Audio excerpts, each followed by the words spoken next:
Resource. For example अभी आपकी need है कोई मजेदार तरीके से आपको ज्योग्राफी का ये पहला चैप्टर पढ़ा दे और मैं आपको वो पढ़ा रही हूँ, तो मैं आपके लिए एक रिसोर्स हूँ, एक संसाधन हूँ जो आपकी जरूरत को पूरा कर रही है। नोटिस करना कि कुछ लोग तो बिल्कुल 5 स्टार होटल में बाथटब्स में नहाएंगे, इतना इतना पानी यूज कर रहे हैं, उनके लिए कोई कमी नहीं है, और कुछ लोग एक एक बूंद पानी। आप नोटिस करोगे कभी भी मैप बेस्ड क्वेश्चन नहीं आते, इससे किस टाइप के क्वेश्चन आते हैं, MCQ क्वेश्चन आते हैं। रिसोर्सेज इसको आप इंपॉर्टेंट लिख दो। क्यों? क्योंकि ये क्वेश्चन ऐसा है जो आपको अपने दिमाग से लिखना।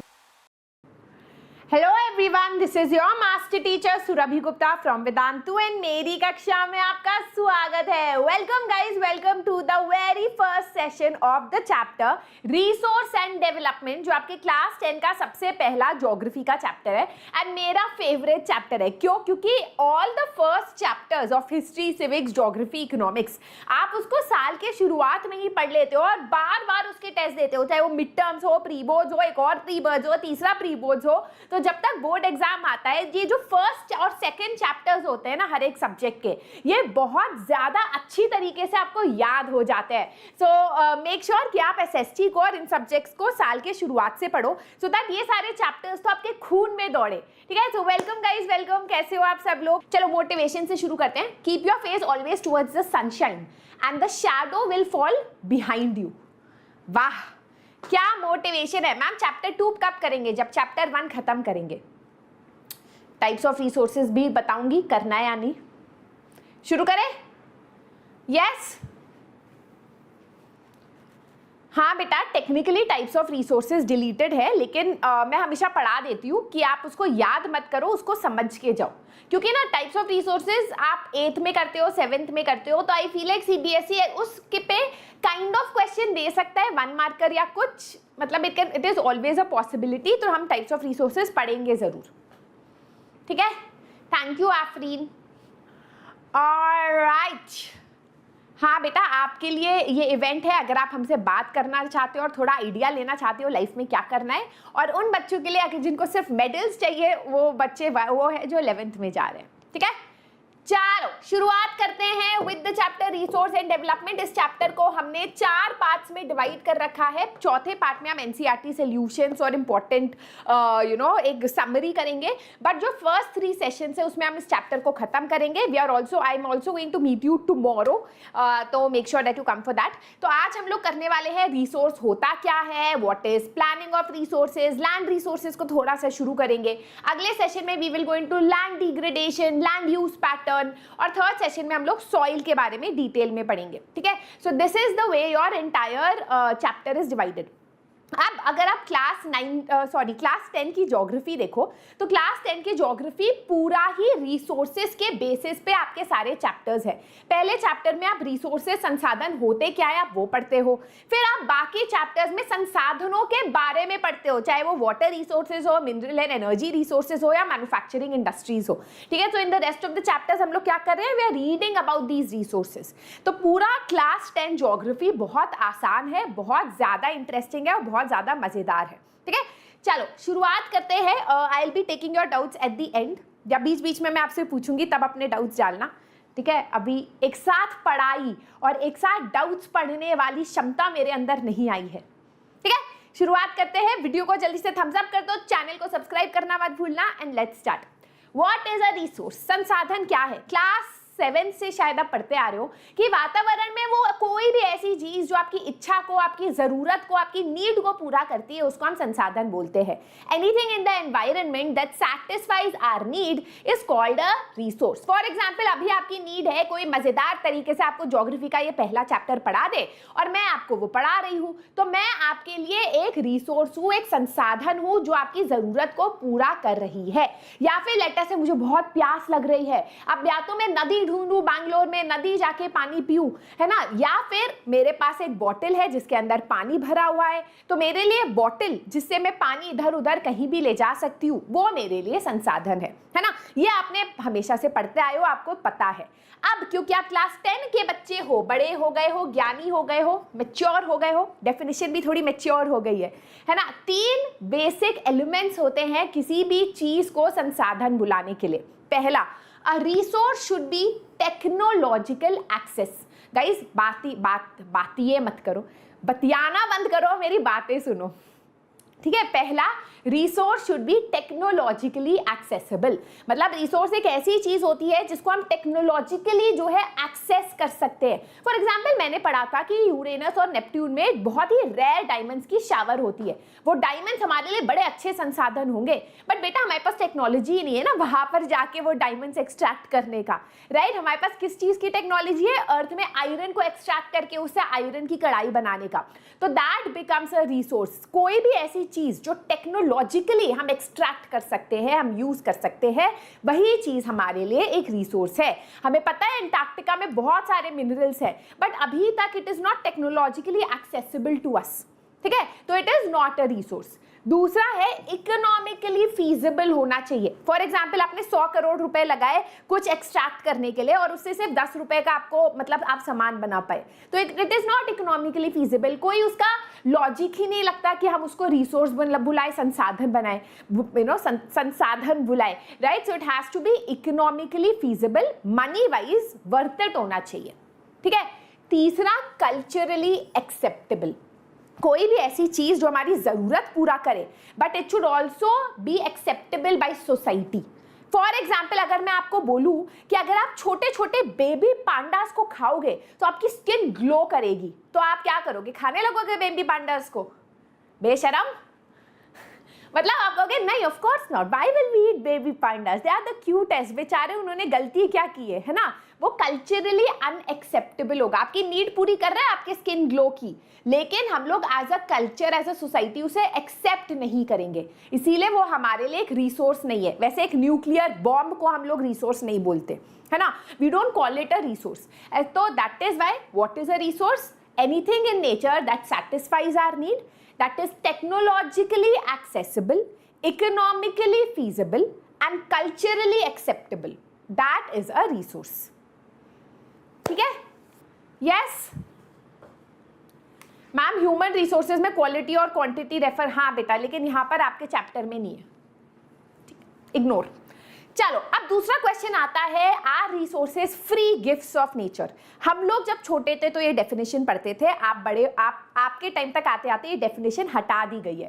पहले हम लिटरली ये पढ़ते थे कि ये जो संसाधन हमारे पास है, हवा है, पानी है, मिनरल्स है, ये नेचर ने हमें फ्री में दे रखी है, बट एक्चुअली ये फ्री में नहीं है, क्योंकि इन संसाधन को ह्यूमन बीइंग्स बनाते हैं, है ना। अब बहुत साल पहले डायनासोर्स भी इस धरती पे जो है चलते थे, पार्टी करते थे, रील्स बनाते तो नहीं थे लेकिन चिल करते थे, है ना। उनके अर्थ के नीचे भी आयरन था, गोल्ड था, राइट, लेकिन उन्होंने कभी उसको यूटिलाइज नहीं कर दिया, उनके लिए वो कभी रिसोर्सेज, कभी संसाधन नहीं था। पर जब ह्यूमन बीइंग्स ने अपना टेक्नोलॉजिकल नो हाउ, अपनी नॉलेज लगाई गोल्ड को एक्सट्रैक्ट करके गोल्ड का एंगेजमेंट रिंग बनाने में, तब वो हमारे लिए एक रिसोर्स बना। So resources are not free gifts of nature, they are functions of human activity. Human beings के बिना कोई भी चीज इस दुनिया में रिसोर्स नहीं है, संसाधन नहीं है। हम है, हमने दिमाग लगाया, हमने उसको एक रिसोर्स में कन्वर्ट किया, को बनाया। क्लियर? यस। चलो अब हम थोड़े टेक्निकल पार्ट पे आते हैं चैप्टर के, ध्यान से सुनना। रिसोर्स, ह्यूमन बीइंग्स क्या करते हैं रिसोर्स बनाने के लिए? वो नेचर से, फिजिकल एनवायरनमेंट से इंटरैक्ट करते हैं, है ना। फॉर एग्जांपल अगर आज मुझे आयरन कढ़ाई बनानी है तो मुझे धरती से आयरन को एक्सट्रैक्ट करना होगा, उसको माइन करना होगा, ठीक है। अब वो जो माइनिंग करूंगी, ऐसा तो है नहीं हाथ से जो है धरती को फोड़ के मैं, मतलब हनुमान जी आयरन निकाल रही हूँ, ऐसी तो हूं नहीं मैं, राइट। तो मैं क्या यूज कर रही हूँ? टेक्नोलॉजी को यूज कर रही हूँ टू एक्सट्रैक्ट दैट रिसोर्स। अब वो रिसोर्स मैंने एक्सट्रैक्ट तो कर दिया, आयरन कढ़ाइयाँ, तो आयरन कढ़ाई पे क्यों अटकी हुई हूँ मैंने आयरन कढ़ाई वैसे भी खरीदी है, बड़ा टेस्टी खाना उस पर बनता है। एनीवेज, तो आयरन कढ़ाइयाँ मेरे पास है, अब मैं लोगों तक पहुंचाऊंगी कैसे उन आयरन कढ़ाइयों को? मैं मार्केट में बेचूंगी उसको, तो ये मार्केट हो गया, गवर्नमेंट स्कीम्स हो गया, ये सब क्या है? ये इंस्टीट्यूशंस हैं, दे आर कॉल्ड इंस्टीट्यूशंस। तो ह्यूमन बीइंग्स क्या करते हैं? They interact with physical environment through technology and spread resources through institutions, ठीक है। क्लियर? समझ गए? हाँ, पेड़ काटते हैं हम, पेड़ से पेपर बनाते हैं, वो टेक्नोलॉजी से होता है। फिर पेपर हम लोगों तक पहुंचाते हैं, सरकार पहुंचाती है जो एक इंस्टीट्यूशन है, मार्केट के थ्रू पहुंचती है जो एक इंस्टीट्यूशन है। समझ गए ना? चलो अब हम ये क्यों पढ़ रहे हैं ये भी मैं आपको, एक सेकेंड, अच्छा चलो यहां पर ही बता देती हूँ। एक और चीज मैं आपको बता दूं कि बिना इंस्टीट्यूशंस और टेक्नोलॉजी के, है ना, कोई भी चीज रिसोर्स नहीं बन सकती। शायद चैप्टर में आगे है पर मैं आपको अभी थोड़ा आइडिया दे देती हूँ कि बिना इंस्टीट्यूशंस और टेक्नोलॉजी के कोई भी चीज रिसोर्स नहीं बन सकती। ऐसा हम क्यों कहते हैं? For example let us take an example of Africa. Africa में बहुत सारे संसाधन है, बहुत सारे रिसोर्सेज है, लेकिन उनके पास टेक्नोलॉजी नहीं है। तो वो क्या करें उन संसाधन का? आयरन को निकाल के वो उसके साथ बल्ले बल्ले कर सकते हैं, मतलब वो उसको कन्वर्ट करने के लिए they require technology that they don't have. तो for any substance to become into a resource, institutions and technology are very important. Alright, clear? Ma'am, why India lacks in technological parts? We don't, I wouldn't say, obviously there are some countries जो हमसे आगे है, but हम बहुत ज़्यादा पीछे भी नहीं है टेक्नोलॉजी में, at least now. ठीक है? Alright, अगला classification of resources. Now guys technically ये जो पार्ट है आपके चैप्टर का ये डिलीटेड है, लेकिन आपके चैप्टर में ना एक पैराग्राफ है, वन पैराग्राफ इज देयर जहां पर आपका दे रखा है कि resources are classified into the following categories, और ये सब मेंशन्ड है, ये एक्सप्लेन्ड नहीं है, ये मेंशन्ड है। तो लास्ट ईयर भी मैंने बच्चों को बोला था कि बेटा देखो ये मेंशन्ड है आपकी किताब में, आपने 8th स्टैंडर्ड तक इसके बारे में पढ़ा है, तो इस बार भी पढ़ के जाओ, रट के मत जाओ, याद करके मत जाओ, बस एक आइडिया लेके जाओ, so that if you by any chance get a MCQ on this classification तो आप उसको सॉल्व कर पाओ।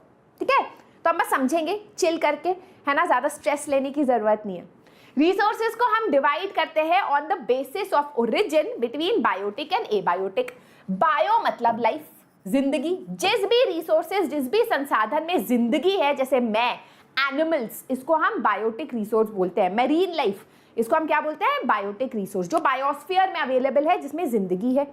एबायोटिक वो संसाधन है जिसमें जिंदगी नहीं है, जिसको हम हाई हेलो नहीं कर सकते, जैसे माउंटेन्स, मिनरल्स, है ना। ऐसा तो है नहीं आप आयरन को एक्सट्रैक्ट करो, आयरन कह रहा है बहुत टाइम से मैं धरती के अंदर दब रहा था, प्रेशर में था, तुमने मुझे रिलीज किया, है ना, मतलब इट इज नॉन लिविंग। आगे बढ़ते हैं। On the basis of exhaustibility, exhaustibility मतलब रिसोर्सेज कितनी जल्दी खत्म होते हैं, we can divided into renewable and non renewable. Renewable resources वो होते हैं जो जल्दी जल्दी रिन्यू या रिप्लेनिश होते हैं। For example solar energy, solar energy को आप बार बार यूज कर सकते हो, है ना। ऐसा नहीं कि सूरज कहेगा मैं थक गया बाय बाय, है ना, you can continue using it, it is a renewable energy. Water resource is a renewable energy, हर साल बारिश होगी और आपके पास पानी आएगा। बट नॉन रिन्यूएबल क्या होता है? नॉन रिन्यूएबल होता है it takes millions of years for the resource to originate या for the resource to form. एक ह्यूमन लाइफ से ज्यादा टाइम लगता है किसी भी संसाधन को बनने में, तो उसको नॉन रिन्यूएबल बोलते हैं। जैसे कोल हो गया, गोल्ड हो गया, है ना, it takes many years. Clear? Yes. अगला है on the basis of ownership, बहुत आसान है। वन इज इंडिविजुअल, जो हम प्राइवेटली ओन करते हैं, फॉर एग्जाम्पल ये घर मेरा है तो this is a private resource. फिर आता है आपका कम्युनिटी रिसोर्स, जो पूरी कम्युनिटी यूज करते हैं, जैसे कम्युनिटी पार्क्स हो गए, ग्रेवयार्ड्स हो गए, दीज आर कम्युनिटी रिसोर्सेज। अब आप कहोगे नहीं मैम मेरी कब्र तो मेरी है, पर हम उस कब्र वाली जगह पे सब जा सकते हैं। ठीक है, नेशनल रिसोर्स हो गए, almost everything is a national resource, but जैसे आपका बस हो गए, रोड्स हो गई, हाईवेज हो गई, these are national resources. International resources जैसे आपका स्पेस हो गया, ओपन सी जो हो गया, all of this is international resources. ठीक है, इतना समझना काफी है। Now on the basis of development, resources कितनी तरीके से डेवलप हुए हैं। गाइज मेरी क्लास में आई नो फोन कॉल बचता है, you are correct Ramesh, and I don't understand why. पूरे दिन मैं लोगों को कॉल करती हूँ, कोई मेरा फोन नहीं उठाता, मेरी क्लास होते ही सब मुझे याद करते हैं तुमने फोन किया था भाई। एनीवेज, तो on the basis of development एक होता है आपका डेवलप्ड रिसोर्स। डेवलप्ड रिसोर्स क्या होता है? डेवलप्ड रिसोर्सेज वो होते हैं जो ऑलरेडी हमें उसकी क्वांटिटी पता है और हम उसको यूटिलाइज कर रहे हैं। फॉर एग्जाम्पल, हमको पता है कि छत्तीसगढ़ और झारखंड में कोल बहुत ज़्यादा है, पेट्रोलियम बहुत ज़्यादा है, तो हम उसको एक्सट्रैक्ट कर रहे हैं, हम उसको यूटिलाइज कर रहे हैं। It is a developed resource. Potential resource क्या होता है? पोटेंशियल होता है नालायक रिसोर्स। कि आपके अंदर पोटेंशियल बहुत है, पढ़ने टॉपर बनने का पोटेंशियल है, बस पढ़ता नहीं है बच्चा, इसलिए टॉपर नहीं बन पाता, पास भी नहीं हो पाता। तो आपके अंदर क्या हुआ? पोटेंशियल है आपके अंदर। वैसे ही बहुत सारे संसाधन है जो हम यूज नहीं करते, उसका फुल पोटेंशियल नहीं करते, क्योंकि या तो हम नालायक है, या हमारे पास पैसा नहीं है, या एज ए कंट्री वो हमारी प्रायोरिटी नहीं है ना। जैसे राजस्थान में बहुत ज्यादा सोलर एनर्जी डेवलप कर सकते हैं, बट हम नहीं करते। It is a potential resource. फिर आया आपका स्टॉक एंड रिजर्व। स्टॉक का मतलब होता है कि इट इज समथिंग जो ह्यूमन नीड को सेटिस्फाई तो करता है, but we do not have the technology to extract it, right. For example, Ladakh में काफी ज्यादा यूरेनियम, काफी ज्यादा मिनरल्स है, बट अभी तक हमारे पास इतनी अच्छी टेक्नोलॉजी नहीं है, पैसा भी नहीं है कि हम उसको एक्सट्रैक्ट कर पाए। तो it is a stock resource. Reserve resource क्या होता है? रिजर्व होता है जैसे आप अपने बस की सीट को रिजर्व कर लेते हो अपने दोस्त के लिए, कि यार अभी वो नहीं, आपको आएगा और कहेगा हम यहाँ बैठ जाए, तो आप कहोगे नहीं यहाँ मत बैठ, यहाँ मैंने अपनी इस सीट को अपनी फ्रेंड के लिए रिजर्व किया है जो अभी आने वाली है फ्यूचर में, है ना। तो रिजर्व वही होता है कि हमारे पास रिसोर्सेज हैं, हमारे पास टेक्नोलॉजी भी है, बट हम अभी उसको यूज नहीं कर रहे, हम उसको फ्यूचर के लिए सेव कर रहे हैं, है ना। यूएस से ऐसा बहुत करता है, यूएस के पास बहुत ज्यादा ऑयल है, बट वो अभी अपना ऑयल यूज नहीं करता, वो इंपोर्ट करता है। वो चाहता है जब पूरी दुनिया का ऑयल खत्म हो जाएगा तब मैं अपना ऑयल यूटिलाइज करूंगा, ठीक है। तो that is your reserve resource. Again ma'am, what is the difference between developed and stock? बेटा, developed we have the technology, stock we don't have technology, we are not using it. बेटा, nuclear weapon is something that does satisfy our need of safety, but हम word resource उसको use नहीं करते क्योंकि culturally acceptable नहीं है एक दूसरे को बॉम्ब करना। गन्स हो गए, मतलब the word resource is not use. Resource एक पॉजिटिव वर्ड है ना, ठीक है। मैम, लड्डू खाया आपने? हाँ बच्चा, मैंने देखा नहीं ऑफिस में, बट मैं कुलदीप सर से पूछूंगी अगर उन्होंने लिए, ठीक है। बेटा, पोटेंशियल में we have the technology, stock में we don't have the technology. Stock का मेन कॉन्सेप्ट है कि टेक्नोलॉजी ही नहीं है, ठीक है। चलो, अब हम आते हैं डेवलपमेंट ऑफ रिसोर्सेज। अब कुछ बच्चे कहेंगे मैम संसाधन बनाने ही क्यों है? बेटा, एक जमाने में हम हंटर गैदरर्स थे, जंगल में रहते थे, हंट करते थे, बारिश तूफान आता था तो केव में जाके रहते थे, है ना, केव में शेल्टर लेते थे। जिंदगी इतनी आसान नहीं थी, जिंदगी बहुत मुश्किल थी, बहुत दिनों तक तो भूखा प्यासा रहना पड़ता था। लेकिन अब लाइफ कितनी ज्यादा कन्वीनियंट है, भूख लगे तो स्विगी से ऑर्डर कर दो, है ना। मेरे यहाँ बिल्डिंग में कोई है जो खाना बनाते हैं, मुझे तो कुछ नहीं करना होता, मैसेज करो, खाना घर पे आ जाता है, राइट। लाइफ बहुत आसान है, बिजली आती है, पानी आता है, लाइफ बहुत ज्यादा आसान है, राइट। बाय, क्योंकि हमने इस तरीके से संसाधन डेवलप किए हैं जिससे हमारी क्वालिटी ऑफ लाइफ बड़ी इंप्रूव हुई है ना। So our quality of life has definitely improved. पर प्रॉब्लम क्या है कि हम बहुत ग्रीडी हैं, है ना। हमें एक मोबाइल फोन से हमारा पेट नहीं भरता, हमें 10 मोबाइल फोन्स चाहिए, हर साल नया मोबाइल फोन चाहिए, 3 गाड़ियां चाहिए घर के नीचे, 3-4 घर भी चाहिए। तो इससे क्या हुआ है? रिसोर्स का डिप्लीशन हुआ है ना। We are using so many resources, इतने संसाधन हम यूटिलाइज कर रहे हैं कि आज के दिन वो खत्म हो रहे हैं, डिप्लीट हो रहे हैं, कम हो रहे हैं। तो what are the reasons for resource depletion? पहला, डिफॉरेस्टेशन, पहले हम लोग पेड़ काट रहे हैं, उससे हमारे रिसोर्सेज कम हो रहे हैं। दूसरा, इंडस्ट्रियल डेवलपमेंट, अब हमें ज़्यादा कपड़े चाहिए तो ज़्यादा इंडस्ट्रीज आ रही है, ज़्यादा अलग अलग तरीके की छोटी छोटी मीसो वगैरह से छोटी छोटी क्यूट चीज़ें चाहिए, तो इंडस्ट्रियल डेवलपमेंट हो रहा है, and that is using a lot of resources, है ना। तीसरा, ओवर पॉपुलेशन, लोग ज़्यादा तो लोगों की मांग ज़्यादा, राइट। चौथा, बर्निंग ऑफ फॉसिल फ्यूल, अगर आप गाड़ी चला रहे हैं, एरोप्लेन में इधर उधर, इतने ट्रैवल ब्लॉगर्स हो गए हैं इंस्टाग्राम पे, इतना ज्यादा लोग ट्रैवल करने लगे कि अब तो ट्रैवल करने का मेरा मन ही नहीं करता, मुझे लगता है इंस्टाग्राम कर लो बस हो गया travel, right. But anyways, all of this involves a lot of burning of fossil fuel, है ना, जिससे रिसोर्स डिप्लीशन हो रहा है, right. And finally is mining activity, आप बहुत ज्यादा माइनिंग कर रहे हो क्योंकि आपका जो फोन है, आपकी जो गाड़ी है, एरोप्लेन है, बेटा ये हवा से नहीं बन रहा, है ना, ये मिनरल से बन रहा है जो धरती से निकलता है माइनिंग के थ्रू। तो काफी ज्यादा इससे रिसोर्स डिप्लीशन हो रहा है। क्लियर? यस, ओबे। चलो, अब प्रॉब्लम क्या है कि what we are doing is called indiscriminate use of resources. इस पे बहुत बार क्वेश्चन आता है एग्जाम में, प्लीज इसको अभी से क्लैरिटी क्लियर रखो, होता क्या है। इनडिस्क्रिमिनेट मतलब अंधाधुंध, बिना लॉजिक के, बिना सोच के, बस ग्रीड के पीछे आप लोग भाग रहे हो और संसाधनों को यूज कर रहे हो। तो we are doing indiscriminate use of resources at this time in the world. और आप सब लोग इस बात को मानोगे कि जितना ग्रीड, जितना कंज्यूमरिज्म आज की दुनिया में है, शायद पहले कभी नहीं था, है ना। तो इसका क्या है, what is the major problem with indiscriminate use of resources. पहला, ये जो संसाधन है ना, ये हमारी दुनिया में इक्वली डिस्ट्रीब्यूटेड नहीं है। आप नोटिस करना कि कुछ लोग तो बिल्कुल 5 स्टार होटल में बाथटब्स में नहाएंगे, इतना इतना पानी यूज कर रहे हैं, उनके लिए कोई कमी नहीं है। और कुछ लोग एक एक बूंद पानी के लिए तरसते हैं।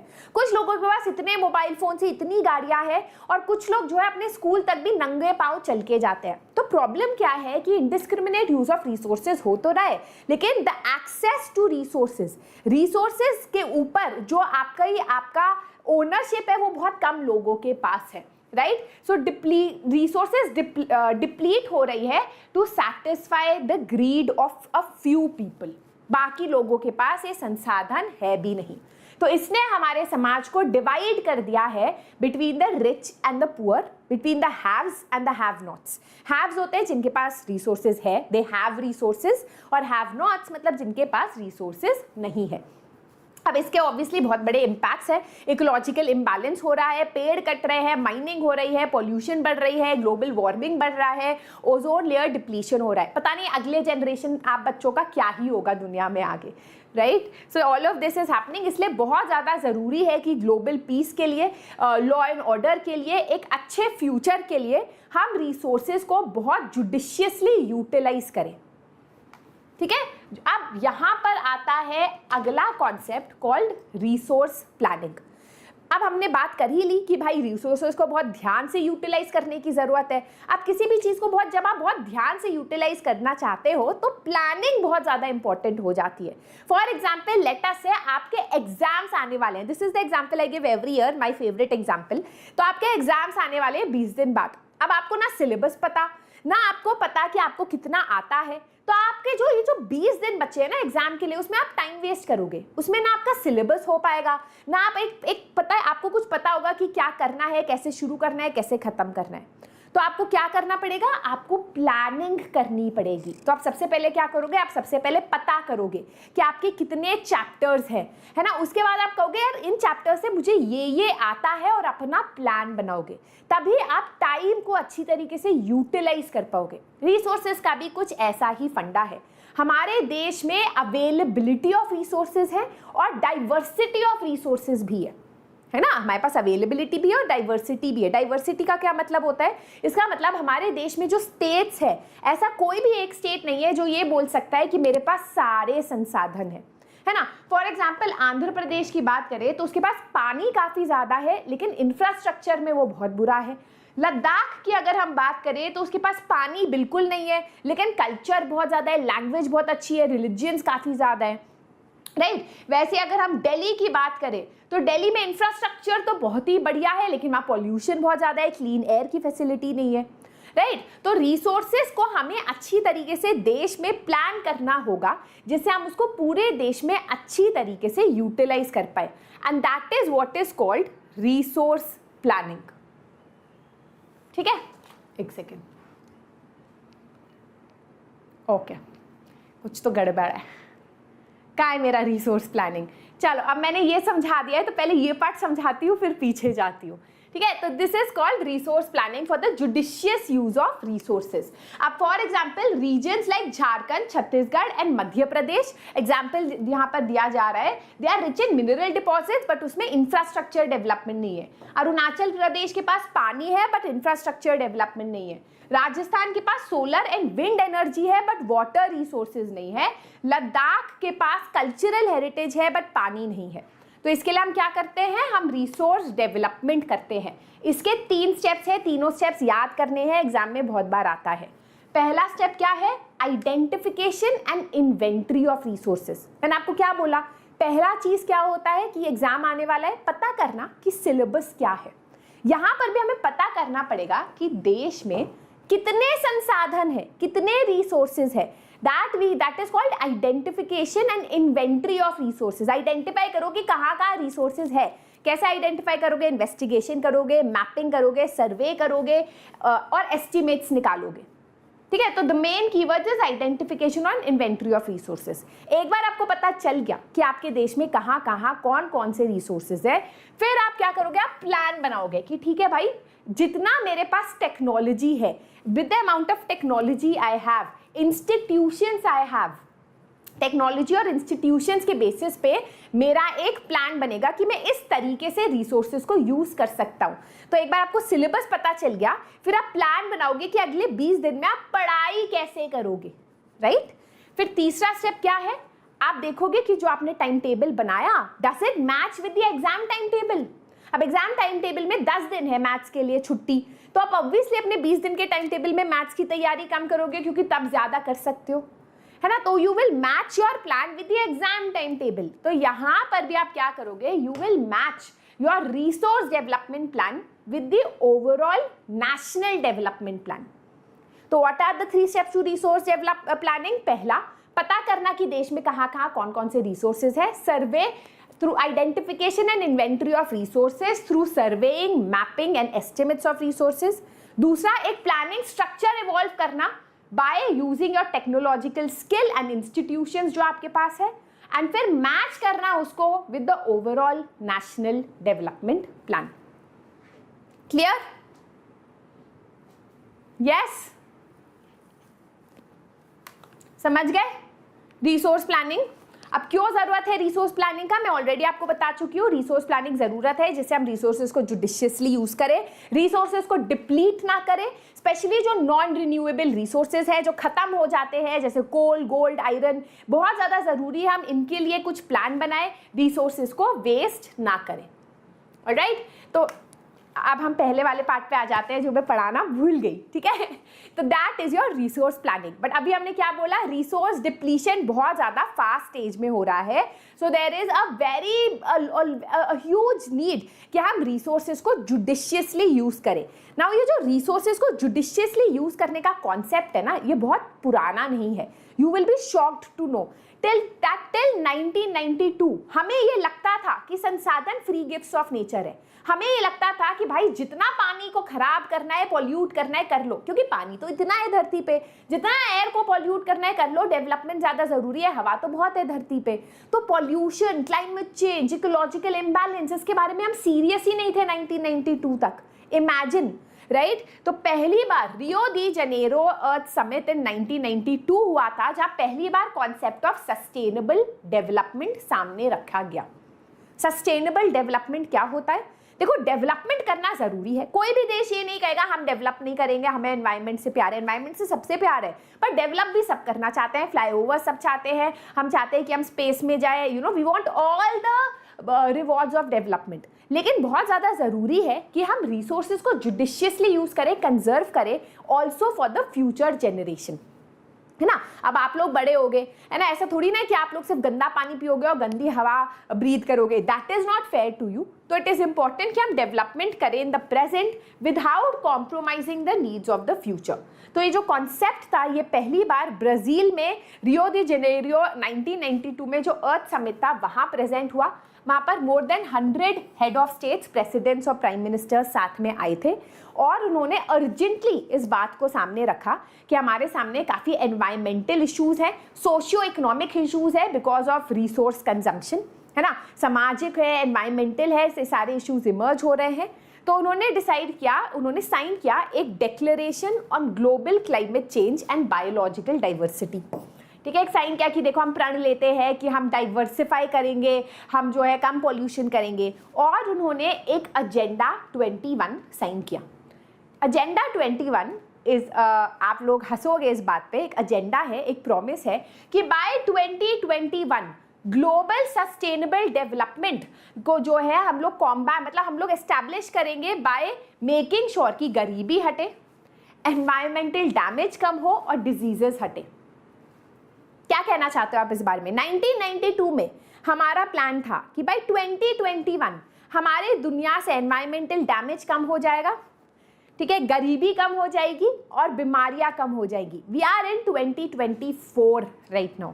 ऑब्वियसली आपकी किताब को अपडेट होना चाहिए क्योंकि उसके बाद क्लाइमेट चेंज के लिए बहुत कुछ किया गया है और बहुत अलग चीज़ें की गई है, but that was the agenda in 2021। ये डिसाइड किया गया कि हर कंट्री अपना लोकल एजेंडा 21 करेगा सो दैट बाय 2021 हर देश अपने एमिशंस कम कर पाए, है ना, एग्जैक्टली, ठीक है, क्लियर। आदित्य आकार बैच में CBSE होगा बट देखेंगे, ठीक है, देखेंगे। ऑलराइट, अब हम आते हैं रिसोर्स प्लानिंग इन इंडिया। तो I told you resource planning बहुत ज़्यादा ज़रूरी है और हम ये करते भी आए हैं हमारे देश में in the first 5 year plans, right. अब ये वाला पार्ट थोड़ा इंपॉर्टेंट है जो मैं समझा चुकी हूँ, पर ध्यान से सुनना। सिर्फ संसाधन किसी भी देश को डेवलप करने के लिए काफ़ी नहीं है। अगर सिर्फ संसाधन काफ़ी होते तो आज अफ्रीका पूरी दुनिया को रूल कर रहा होता, इंडिया पूरी दुनिया को रूल कर रहा होता। What is important with resources? Access to technology.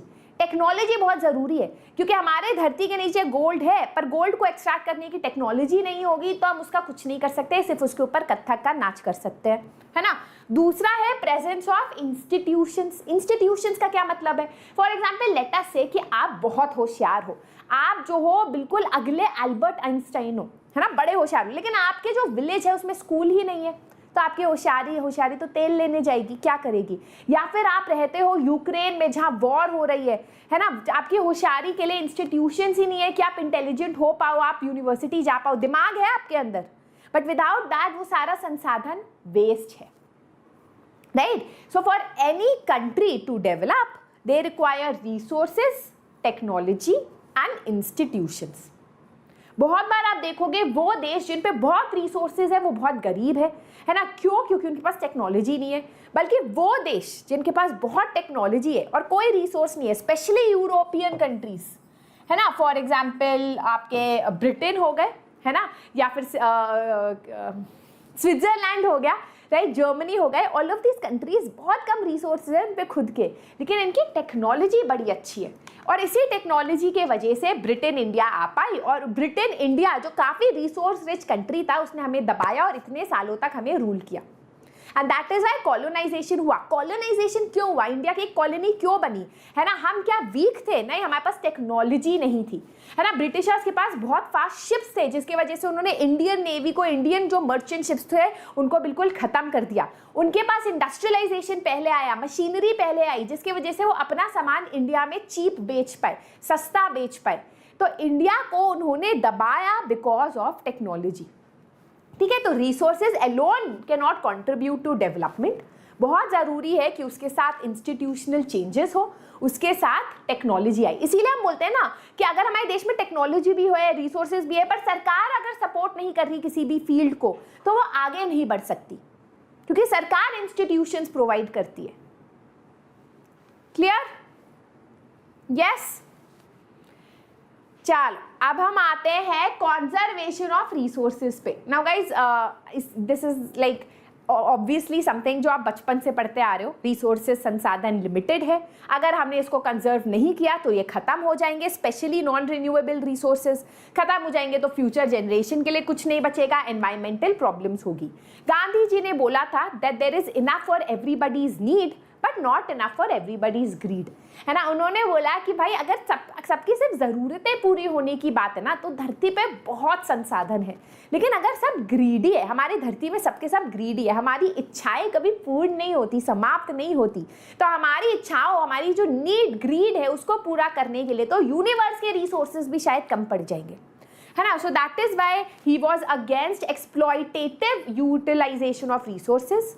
वो बोलते थे he was against mass production. उन्होंने कहा कि इंस्टेड ऑफ लाखों टी शर्ट्स बन रही है, there should be production by the masses, कि जो मास है 20 लोगों को एक टी शर्ट बनाना चाहिए मिलके, है ना। तो ही सेड कि लोग ज्यादा होना चाहिए जो चीजें बनाए इंस्टेड ऑफ चीजें ज्यादा। समझ लो, मास प्रोडक्शन होता है बेटा जो आजकल हो रहा है ना, कि एक टी शर्ट जो है आपको दिखता है H&M में भी इतने कपड़े हैं, हर शॉप्स में इतने कपड़े हैं, लोग बस अंधाधुंध खरीद रहे हैं। All of this is mass production. और गांधी जी क्या कह रहे हैं, ये नहीं होना चाहिए। क्या होना चाहिए? It should be production by the masses, a lot of people should together produce things. Got it? Clear? Answer लिखने में प्रॉब्लम होती है, बताती हूँ। ऑलराइट, अब इंटरनेशनल लेवल पे क्या क्या एफर्ट्स हुए हैं for conservation of resources, 1 marker की तरह आते हैं, बस सुन लो। इंटरनेशनल लेवल में क्लब ऑफ रोम एस्टैब्लिश हुआ था that talked about resource conservation for the very first time in 1968। इतना लेट हो रहा है ये सब, इन सब चीज़ों के बारे में बात, राइट। 1974 में गांधी जी की फिलॉसफी पे एक किताब लिखी गई थी called small is beautiful by this person called Schumacher. Brundtland Commission report in 1987 for the very first time put forward the concept of sustainable development. याद रखना MCQ में आता है, ठीक है। और later on it was published in Our Common Future। और बस, ठीक है। अब हम अगले सेशन में करेंगे लैंड एज अ रिसोर्स, कि लैंड जो है एग्जैक्टली वो रिसोर्स कैसे है, लैंड को हम लोग कैसे डिग्रेड कर रहे हैं, उसको कंजर्व कैसे कर सकते हैं, और उसके अगले सेशन में हम सॉइल करेंगे। चैप्टर में हम लोगों ने ऑलरेडी कर दिया है कि रिसोर्सेज होते क्या है, किस तरीके से रिसोर्सेज को हम क्लासिफाई करते हैं, रिसोर्स प्लानिंग क्या है। आज हम फोकस करेंगे 2 रिसोर्सेज पे, that is land resources and soil resources. अब लैंड क्या है? लैंड मतलब जमीन जिसपे हम चलते हैं, है ना, जिसपे हमारे घर बनते हैं, जिसपे इंडस्ट्रियलाइजेशन होता है, जिसपे एग्रीकल्चर होता है, जिसपे माइनिंग होती है, जिसपे हम दोस्तों के साथ गली डंडा खेलते हैं, ये सब कुछ लैंड पे होता है। तो ऑब्वियसली लैंड हमारे लिए एक बहुत इंपॉर्टेंट रिसोर्स है, बट लैंड जो है वो लिमिटेड है ना। लैंड लिमिटेड है, अनलिमिटेड तो है नहीं। ऐसा तो है नहीं कि भाई जितना चाहे उतना हमारे धरती पे लैंड है, जितना चाहे सब कुछ कर सकते हो। The land that we have is limited, it is a very important resource. हमारे यहाँ जो लैंड है वो 3 अलग अलग नेचुरल फीचर्स में डिवाइडेड है। जो आपके माउंटेन्स है that is 30% of the land, जहाँ से आपकी नदियाँ आती है, जहाँ से हमें पानी मिलता है। फिर आते हैं आपके प्लेन्स जो काफ़ी फर्टाइल होते हैं, हमारे यहाँ नॉर्दर्न प्लेन्स है which is very fertile, 40% of the land is plain, सबसे ज़्यादा फर्टाइल है, काफ़ी पॉपुलेटेड भी है। And then you have plateau which is 27%, जहाँ बहुत अच्छे वाटरफॉल्स भी होते हैं। प्लेटो मतलब ये टेबल लाइक लैंड को हम प्लेटो बोलते हैं। यहाँ मिनरल्स भी पाए जाते हैं, काफ़ी ज़्यादा फॉरेस्ट भी दिखते हैं। इस तरीके से हमारा लैंड डिवाइडेड है। अगला part of the chapter is land utilisation. हम लैंड को किस तरीके से यूटिलाइज करते हैं। ये देखो, कुछ लैंड तो फॉरेस्ट है, कुछ लैंड जो है वो बैरन और वेस्ट लैंड है, उसमें उगाऊ शक्ति ही नहीं है, उसमें फर्टिलिटी ही नहीं है, वो बेकार है, वो बैरन है, डेजर्ट लैंड जैसे। कुछ लैंड जो है वो हम लोग यूज़ करते हैं बिल्डिंग्स के लिए, इंडस्ट्रियलाइजेशन के लिए, सड़क वगैरह बनाने के लिए। और कुछ लैंड जो है वो खाली पड़े रहते हैं, आपने देखा होगा उसमें गाय भैंस आके घास चरते हैं, जिसको हम पैस्चर लैंड बोलते हैं। तो लैंड को हम अलग अलग तरीके से यूटिलाइज करते हैं। अब हमने जो है लैंड की 3 मेजर कैटेगरीज बनाई है ऑन द बेसिस ऑफ उस पर कितना कल्टिवेशन होता है, ठीक है। तो इस बात को ध्यान से सुनना, इसमें 1 मार्कर बहुत बार आता है। जिस लैंड को हमने 1 साल से कम तक अनकल्टिवेटेड छोड़ा है, उसमें कुछ उगाया नहीं है कोई भी रीजन से, कि भाई फार्मर है, उसने क्रॉप उगाया, अब 6 महीने तक वो या 4 महीने तक कुछ नहीं उगा रहा अपने लैंड पे, फिर उगाएगा, है ना, उस लैंड को हम बोलते हैं करंट फैलो लैंड। अभी के लिए कौन सा लैंड है जिसपे कुछ उगाया नहीं जा रहा 1 साल से कम पीरियड के लिए, उसको हम क्या बोलते हैं? Current fallow land. फिर आता है other than current fallow land, वो वाला लैंड जो 1 से 5 साल के बीच तक उगाया हुआ कुछ नहीं उगाया जाता। कोई भी रीज़न हो सकता है उसमें कोई कोर्ट केस लग गया हो, कोई लैंड डिस्प्यूट हो गया हो, उसको जो है छोड़ दिया गया हो जिससे वो रिवाइव कर पाए, है ना, वो व्हाटएवर रीज़न 1 से 5 साल के बीच में उसमें कुछ कल्टिवेट नहीं किया जा रहा, तो उसको बोला जाता है other than current fallow land. और अगर 5 साल से ज़्यादा हो गया और किसी लैंड पे कल्टिवेशन नहीं हुई है, वो बस ऐसे ही पड़ा हुआ है, तो उसको हम बोलते हैं culturable waste land. Waste land हो गया एक तरीके से, है ना, जहाँ पर कुछ उगाया ही नहीं जा रहा, 5 साल हो गए। तो ये टर्म्स आपको याद करनी है, ठीक है। अब हमारे यहाँ there is a concept called net sown area. Net sown area का मतलब होता है area that is cultivated once in 1 agricultural year. For example, मैं फार्मर हूँ, मैंने अपने लैंड पे जो है 6 महीने एक क्रॉप उगाया है, 6 महीने एक क्रॉप उगाया है, तो ये जो लैंड है पूरे 12 महीने इसमें कल्टिवेशन हुआ है। This is the net sown area.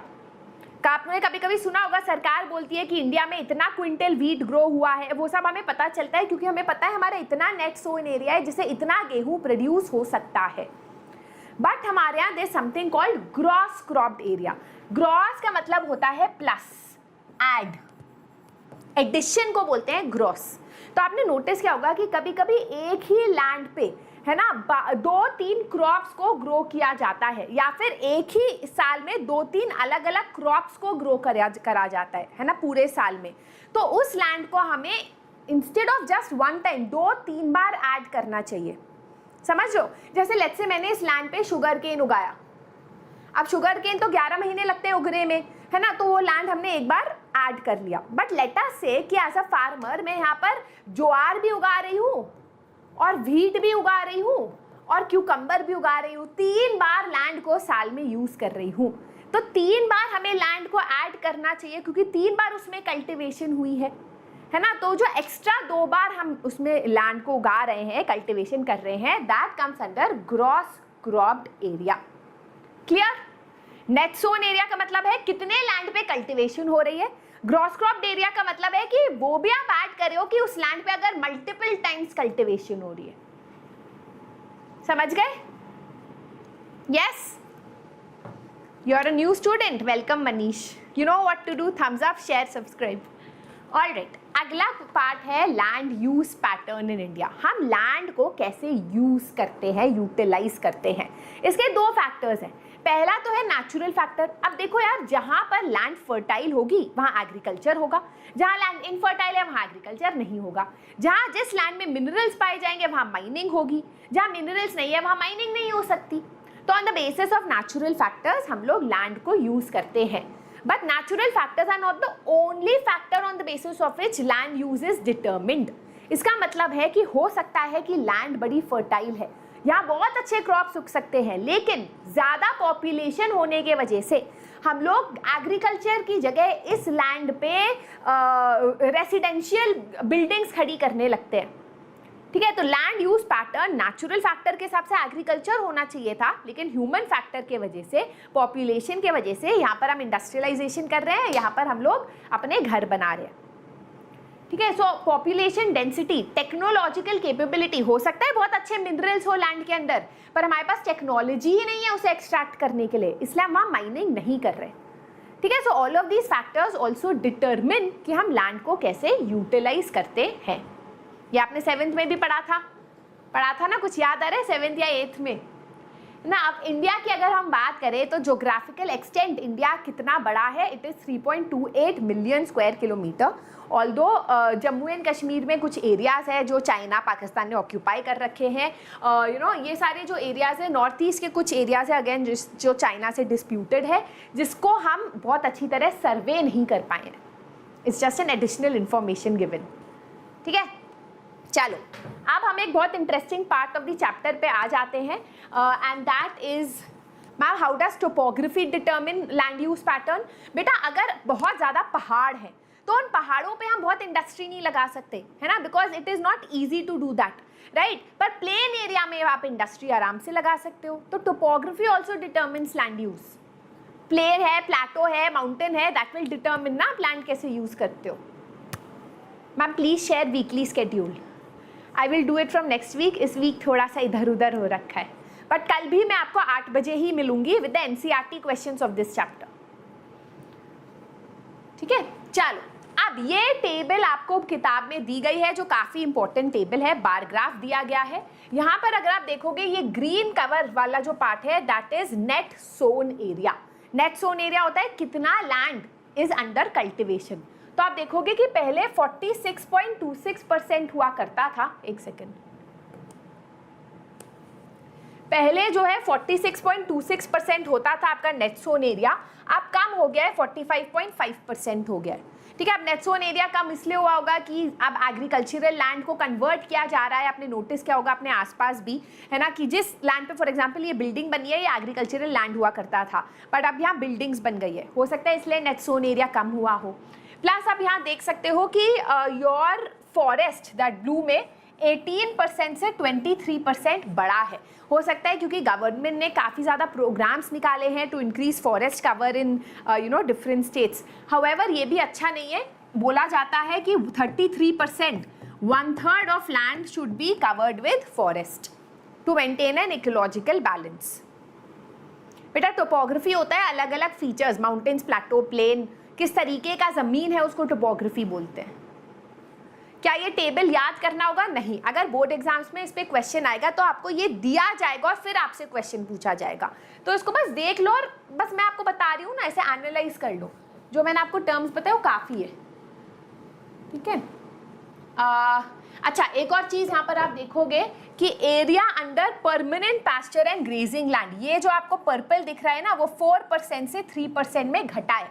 अब आपसे क्वेश्चन बस इतना पूछा जाएगा, has the pasture land increased और decreased in the coming years and why. तो आप बताओ कि ग्रेजिंग लैंड जहाँ पर गाय भैंस घास चरते थे वो कम क्यों हुआ है, वो श्रिंक क्यों हुआ है? तो क्यों हुआ होगा श्रिंक? आपने नोटिस किया होगा कि ज़्यादातर जो ओपन ग्रासलैंड हुआ करते थे आपके घर के आसपास, जहाँ आप गाय भैंस को चरते हुए देखते थे, अब वहाँ बिल्डिंग बनने लगी है। नोटिस किया है आपने? वहाँ बिल्डिंग बनने लगी है। तो ओपन लैंड अब इतनी अवेलेबल नहीं है टू पीपल, ठीक है। या तो वहाँ कल्टिवेशन हो गया है या फिर it has been converted for other uses. इस तरीके से क्वेश्चन आ सकता है। फॉरेस्ट एरिया मैं बता चुकी हूँ। वेस्ट लैंड, वेस्ट लैंड होता है जैसे आपका rocky area, culturable waste land is orange. तो वेस्ट लैंड होता है जो वेस्ट लैंड है जो 5 साल से ज़्यादा के लिए आपने वहाँ कल्टिवेशन नहीं की है, हो सकता है इसीलिए नहीं किए कि वहाँ इंडस्ट्री आ गई है, वहाँ पर आप कोई कोर्ट केस आ गया है, वहाँ पर फर्टाइल सॉइल नहीं है, किसी भी रीज़न से it is a waste land. ये जस्ट अंडरस्टैंड, कुछ रटना नहीं है यहाँ पर, ऑलराइट। अब अलग अलग स्टेट्स में लैंड की क्वालिटी अलग अलग रीजन से खराब हो रही है, और जब लैंड की क्वालिटी खराब होती है तो वहाँ से कुछ आप उगा नहीं सकते। For example areas like Jharkhand, Orissa, Madhya Pradesh and Chhattisgarh, बहुत ज़्यादा इन एरियाज में मिनरल्स पाए जाते हैं। तो माइनिंग और क्वारिंग के वजह से यहाँ लैंड की क्वालिटी खराब हो गई है। क्यों? देखो यार, जब माइनिंग करते हो तो धरती को खोदते हो, है ना। जब लैंड को आप खोदते हो, रैट होल माइनिंग वगैरह करते हो, तो लैंड जो है वीक हो जाता है। फॉरेस्ट को आपको कट करना पड़ता है, जिसकी वजह से सॉइल को रोकने के लिए रूट्स नहीं होती, तो सॉइल इरोजन आराम से हो जाता है और लैंड की क्वालिटी खराब हो जाती है। क्वारिंग का क्या मतलब होता है? क्वारिंग काफ़ी ज़्यादा आपको देखने को मिलता है लाइमस्टोन में, सीमेंट इंडस्ट्री में, है ना, जहाँ पत्थर तोड़े जाते हैं। अब इन सब इंडस्ट्रीज़ में जो केमिकल इंडस्ट्रीज़ और ये सारी इंडस्ट्रीज़ होती है, कंस्ट्रक्शन इंडस्ट्रीज़, यहाँ पर जो ऐश होता है, पत्थर तोड़ रहे हो तो ऐश निकलेगा, है ना, कोई इंद्रधनुष थोड़ी ना निकलेगा, राइट। तो जब पत्थर तोड़ रहे हो तो जो ऐश निकलता है वो लैंड के ऊपर एक लेयर फॉर्म कर देती है ना। और ये जो लेयर फॉर्म करती है उसके वजह से पानी, बारिश जब होती है तो वो बारिश धरती के अंदर नहीं जा पाती, ठीक है। तो ग्राउंड वाटर रिन्यू नहीं हो पाता, ठीक है। तो ये सारी प्रॉब्लम्स की वजह से उड़ीसा, झारखंड, मध्य प्रदेश और छत्तीसगढ़ में लैंड और वाटर पॉल्यूशन का या वाटर की क्वालिटी काफ़ी खराब हो गई है। क्लियर? यस। दूसरा है Punjab, Haryana, western UP. Question आते हैं एग्जाम में कि पंजाब में what is the main cause of land degradation. अब आपको पता है पंजाब हरियाणा में एग्रीकल्चर बहुत होता है, इरिगेशन बहुत होता है ना। पानी सरकार ने दे रखा है लोगों को अपने फार्म में। अब ओवर इरिगेशन के वजह से, ज़्यादा पानी के यूज़ के वजह से लैंड जो है सैलाइन हो गया है, सॉल्टी हो गया है ना। पानी ज़्यादा डालोगे तो सॉल्टी हो जाता है लैंड, और सॉइल की फर्टिलिटी काफ़ी कम हो गई है। वैसे ही गुजरात, राजस्थान, मध्य प्रदेश, महाराष्ट्र, वो सारे स्टेट्स जहाँ एग्रीकल्चर इतना नहीं होता क्योंकि सॉइल फर्टाइल नहीं है, वहाँ पर लोग ग्रेजिंग करते हैं, वहाँ पर लोग जानवरों का ध्यान रखते हैं, कैटल का ध्यान रखते हैं। जहाँ आप एग्रीकल्चर नहीं कर सकते वहाँ आपने नोटिस किया होगा लोग एनिमल्स का ध्यान रखते हैं ना। दे आर क्या बोलते हैं उनको, पैस्टोरलिस्ट्स होते हैं वो, राइट। तो यहाँ पर कैटल का ध्यान रखने की वजह से अब जो गाय भैंस है उनकी प्रॉब्लम ये है कि वे ओवर ग्रेजिंग करते हैं। ओवर ग्रेजिंग का क्या मतलब होता है कि हमारे पास बहुत कम पैस्चर लैंड है। पहले तो बहुत ज़्यादा पैस्चर लैंड हुआ करती थी, अब लैंड जहाँ पर आप गाय और भैंस को चराने के लिए छोड़ सकते हो बहुत कम हो गई है। अब गाय और भैंस बार बार उसी लैंड में घास चरते हैं। अब जब वो घास चरते हैं तो घास के साथ रूट्स भी खा लेते हैं।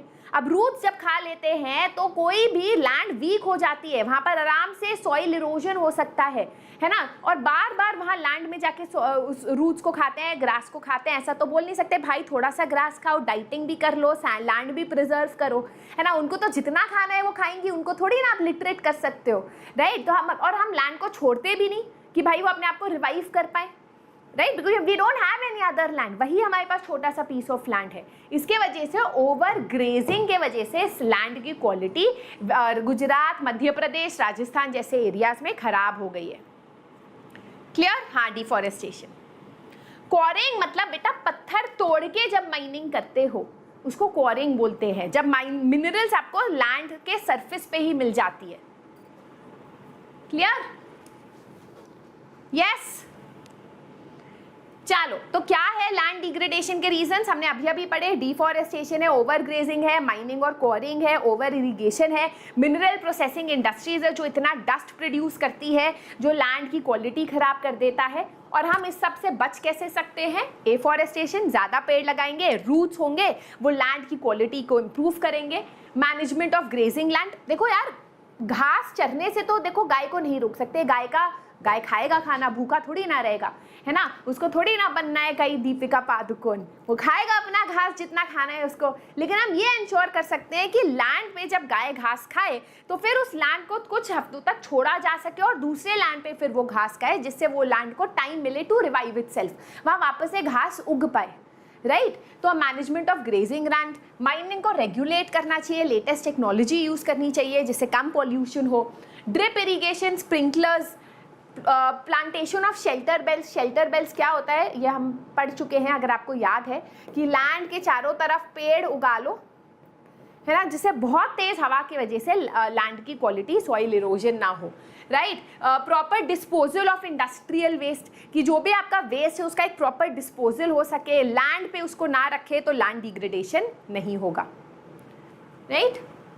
Growing thorny bushes for stabilisation of sand dunes. Desert में सैंड ड्यून्स जो है अगर वो डिस्टेबलाइज होती है तो बहुत ज़्यादा सैंड उड़ती है, लैंड की क्वालिटी खराब होती है। तो आप काफ़ी ज़्यादा वहाँ पर थॉर्नी बुशेस ग्रो करो जो हमारे सैंड की क्वालिटी के लिए बेटर होती है, लैंड की क्वालिटी के लिए बेटर होती है।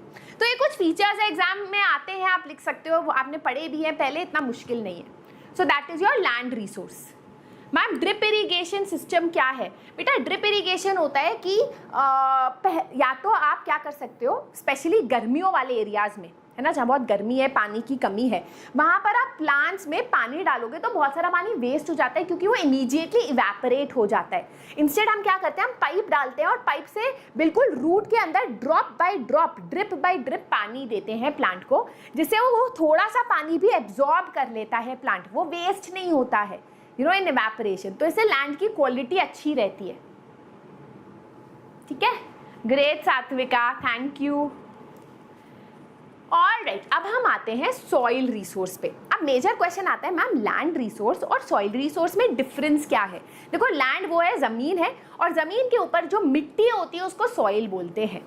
अगर आप सदगुरु और इन सबको फॉलो करते हो तो उन्होंने एक मूवमेंट शुरू किया था, soil save the soil movement, है ना, जिसमें उन्होंने बोला था कि आज की दुनिया में सॉइल खत्म हो रहा है और अगर सॉइल खत्म हो गया ना तो हम बहुत पछताएंगे, क्योंकि सॉइल में ही सारे लिविंग ऑर्गेनिजम्स ग्रो होते हैं, सारे आपका जो एग्रीकल्चर है, प्लांट्स है, वो सॉइल से ही ग्रो होते हैं। तो soil is a very important resource.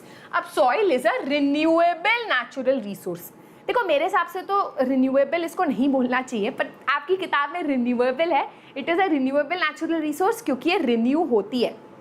But जो सॉइल, जो थिक सॉइल होती है ना, इतने सारे सेंटीमीटर ऑफ सॉइल जो हम देखते हैं, इसको रिन्यू होने में काफ़ी टाइम लग जाता है ना। जो फर्टाइल सॉइल होती है उसको बनने में काफ़ी टाइम लग जाता है। आप मरते हो, जानवर मरते हैं, डायनासोर्स मरे, सब धरती के अंदर गए, ऑर्गेनिक इनऑर्गेनिक मैटर से आपका सॉइल बनता है। So all of this takes a lot of time, right. So soil हमारे लिए बहुत इंपॉर्टेंट रिसोर्स है। ये एक लिविंग सिस्टम है। लिविंग सिस्टम मतलब इसमें काफ़ी सारे जीव जान है ना, ऑर्गेनिजम्स भी है, प्लांट लाइफ भी यहीं से ग्रो होती है। सो soil is very important, right. अब सॉइल का फॉर्मेशन कैसे होता है, मैंने आपको बताया है कि सॉइल का फॉर्मेशन होता है through different physical and chemical reactions. हम मरते हैं, प्लांट्स मरते हैं, वेजिटेबल पील, सब कुछ अंदर घुसता है, organic inorganic matter, and the soil is formed. Change in temperature, glaciers, decomposition, all of these are factors by which soil is formed. Right. अब सॉइल के अलग अलग कलर है, थिकनेस है, इसके बारे में आपने पढ़ा है पिछली क्लासेस में अगर आपको याद है ना. अलग अलग टेक्सचर होता है डिपेंडिंग अपॉन कौन से रॉक से सॉइल फॉर्म होता है. हम उसमें डिटेल में नहीं जाएंगे. हम पढ़ने वाले हैं कि इंडिया में क्या क्या अलग अलग टाइप्स ऑफ सॉइल हमको मिलता है. अब ये पार्ट जो है थोड़ा सा रट्टाफिकेशन वाला है, बट इसमें भी अगर आप समझ लोगे लॉजिक को तो ज़्यादा रटने की ज़रूरत नहीं पड़ेगी. रेडी? ओके. नाउ ग्लेशियर क्या होता है बेटा? ग्लेशियर मतलब रिवर्स ऑफ आइस, है ना. जितना ऊपर जाओगे इतनी ठंड होगी कि नदियाँ जम जाती है, उसको ग्लेशियर्स बोलते हैं. हाँ बेटा, हम हिस्ट्री भी करवाते हैं, हमने एक चैप्टर करवा दिया है. हाँ, सॉइल रॉक डिकम्पोजिशन से भी बनता है. यस. अच्छा, थैंक यू अदिति मुझसे पहली बार पढ़ने के लिए. टेक्सचर मतलब वो किस तरीका है, सॉफ्ट है, बड़े बड़े पत्थर है उसमें, हार्श है, वो texture, all of that depends upon soil कैसे फॉर्म हुआ है. ठीक है. हाँ, अलकनंदा इज अ ग्लेशियर. आगे बढ़े या बस यहीं पढ़ते रहें? ओके. नाउ गाइस, टेक्निकली ये जो आपको मैप दे रखा है इस किताब में सॉइल, मेजर सॉइल टाइप्स का, ये आपके सिलेबस में है. बट इससे ना आप नोटिस करोगे कभी भी मैप बेस्ड क्वेश्चन नहीं आते. इससे किस टाइप के क्वेश्चन आते हैं? MCQ क्वेश्चंस आते हैं. ठीक है. तो हम जब प्रैक्टिस करेंगे तो यू विल अंडरस्टैंड मोर. तो पहला सॉइल जिसके बारे में हम पढ़ने वाले हैं इज योर एल्यूवियल सॉइल. ये वाला जो सॉइल आपको दिख रहा है ना, ग्रीन कलर का, लाइट ग्रीन कलर का, ये है आपका एल्यूवियल सॉइल. यहाँ थोड़ा सा इस ईस्टर्न डेल्टा पे भी है, क्योंकि जो आपकी डेक्कन रिवर, तो ये जो एल्यूवियल सॉइल बनता है it is formed mainly because of the deposition of big rivers. Big rivers मतलब ब्रह्मपुत्रा, इंडस एंड गंगा. कलर बदल देते है ना. ब्रह्मपुत्रा, इंडस एंड गंगा, ये जो 3 रिवर्स होती है, ये जो डेपोजिशन वर्क करती है, इससे आपका एल्यूवियल सॉइल बनता है. यही बहुत सारी नदियाँ साउथ की जो है, आपको पता है ईस्टर्न डेल्टा में डिस्ट्रीब्यूटरीज डेल्टा बनाती है और यहाँ पर डेपोजिशन वर्क करती है, जिसके वजह से यहाँ पर भी एल्यूवियल सॉइल पाया जाता है. यू ऑलरेडी नो कि एल्यूवियल सॉइल 2 टाइप के होते हैं, खादर और भंगर. याद है, आपने 9th में भी पढ़ा है. खादर वो वाला न्यू एल्यूवियल सॉइल होता है, नया वाला होता है जो हर साल बनता है, इसीलिए वो खाद जितना फर्टाइल भी होता है. भंगर ओल्ड एल्यूवियल सॉइल होता है जो बहुत पहले रिवर ने बनाया होता है, उसमें बहुत बड़े कंकड़ भी होते हैं, वो भी फर्टाइल है पर इतना ज़्यादा फर्टाइल नहीं होता, इसलिए उसको हम भंगर बुलाते हैं. So you have old and new alluvial soil. Right. अब ये जो है alluvial soil is form by reverse जो सेडिमेंट्स अपने साथ लाते हैं. गंगा, इंडस, ये सब मैंने आपको बता चुका है. Rich in potash, phosphoric acid, lime, ये थोड़ा याद करना पड़ेगा. And carbon compounds but poor in nitrogen, है ना. पुअर इन नाइट्रोजन होती है ये वाली सॉइल. राइस, इसमें कुछ भी ग्रो कर लो, rice, wheat, sugar cane, oil seeds. ठीक है. So you can grow anything in this. अच्छा, यहाँ पर आपकी किताब में एक लाइन दी गई है, such soils are more common in piedmont plain such as Duar, Chos and Terai. तो दुआर, चोस एंड तेराई क्या है, इसमें ज़्यादा डिटेल में मत जाओ, बस इतना समझ लो पीडमोंट प्लेन होता है माउंटेन्स के नीचे, जो माउंटेन के जस्ट नीचे वाला एरिया होता है ना, जहाँ पर रिवर्स मेजर डेपोजिशन वर्क करती है, इसको हम बोलते हैं पीडमोंट प्लेन. अब इंडिया के जो ईस्टर्न साइड वाले माउंटेन्स होते हैं उसको हम बोलते हैं चाओस, मतलब वो वाले पीडमोंट प्लेन को हम चाओस बोलते हैं, इसलिए यहाँ पर चाओस लिखा है कि चाओस में पाया जाता है. तेराई में हिमालयाज के नीचे जस्ट जो पाया जाता है एरिया, उसको तेराई बोलते हैं. तो इस टाइप से रीजनली इन सॉइल्स को अलग अलग हम बोलते, अलग अलग नामों से जानते हैं, अलग अलग पीडमोंट प्लेन्स पे. ठीक है. But you can just go through it, you don't have to, मतलब इसका ज़्यादा स्ट्रेस मत लो कि ये क्या है, कैसे याद करना है. ठीक है. चलो, अब हम आते हैं ब्लैक सॉइल पे, सार्डिनिया पीडमोंट. अब समझ गया सार्डिनिया पीडमोंट क्यों नाम है उसका. मैप वर्क करवाएंगे इस चैप्टर में, MCQ आते हैं मैप वर्क में, वैसे मैप वर्क नहीं आता. ठीक है. अब हम आते हैं ब्लैक सॉइल पे. ब्लैक सॉइल CBSE का फेवरेट सॉइल है, इस पर हमेशा भी CBSE क्वेश्चन देता है. ये वाला जो ब्लैक कलर का आपको यहाँ दिख रहा है, this is your black soil. इसको रेगुर सॉइल भी बोलते हैं, क्योंकि रेगुर मतलब लावा, लावा है ना, जो वॉल्केनो से लावा निकलता है।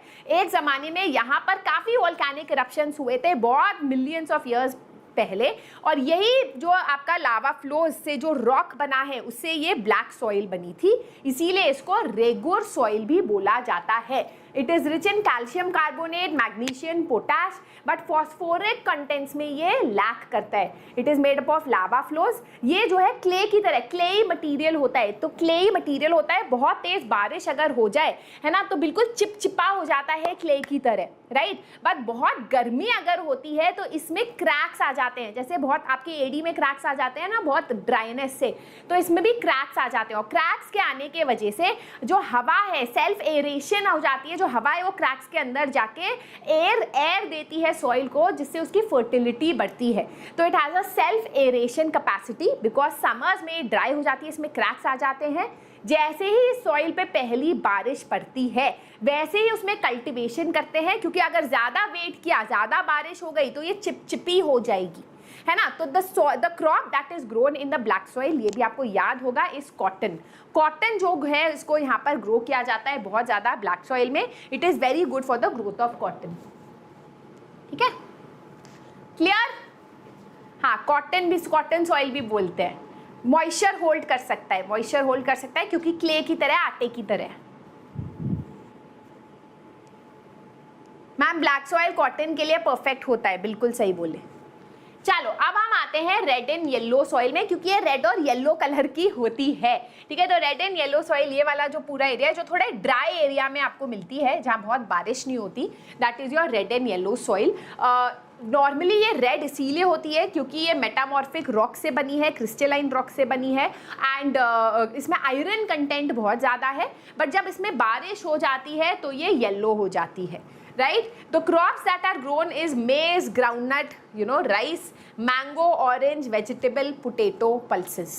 ठीक है, तो इस टाइप की सॉइल ग्रो होती है, इसलिए ग्रो हो पाती है ये वाले क्रॉप्स क्योंकि अब इरिगेशन फैसिलिटीज़ अवेलेबल होने लगी है, नहीं तो ये सॉइल फ्रैंकली बहुत थोड़ी ड्राई ज़्यादा होती है, ठीक है। अब हम आते हैं another CBSE favourite soil after black soil is laterite soil, ठीक है। जो लैटेराइट सॉइल है, लैटर वर्ड मतलब ब्रिक, लैटर वर्ड का मतलब क्या होता है, ब्रिक, है ना। तो ब्रिक इस क्यों होता है लैटराइट सॉइल का, तो ये यूजुअली आपको लैटराइट सॉइल उन एरियाज में मिलती है जब बहुत ज़्यादा धूप और बहुत ज़्यादा बारिश होती है। बहुत ज़्यादा धूप और बहुत ज़्यादा बारिश होने की वजह से जो top layer of the soil है, जो सबसे ज़्यादा fertile layer of the soil होती है, वो लीच करने लगती है। इट स्टार्ट्स लीचिंग, मतलब उसको वो बारिश उसको ले जाती है, जिसके वजह से ये सॉइल बहुत इनफर्टाइल रहती है, इसमें ज़्यादा आप उगा नहीं सकते। इसको आप बोलते हो laterite soil. It is deeply acidic, it is prone to soil erosion and soil degradation,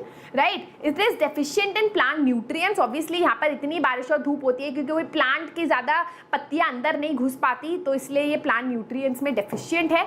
बहुत ज़्यादा हमस इसमें नहीं होता in semi arid and arid areas, but अगर जंगल वंगल है तो थोड़ा हमस मतलब जो लीफ और जानवर के मरने से जो फर्टिलिटी बढ़ती है उसको हमस बोलते हैं, ठीक है, या ह्यूमस भी बोल सकते हो, जैसे भी बोलना है।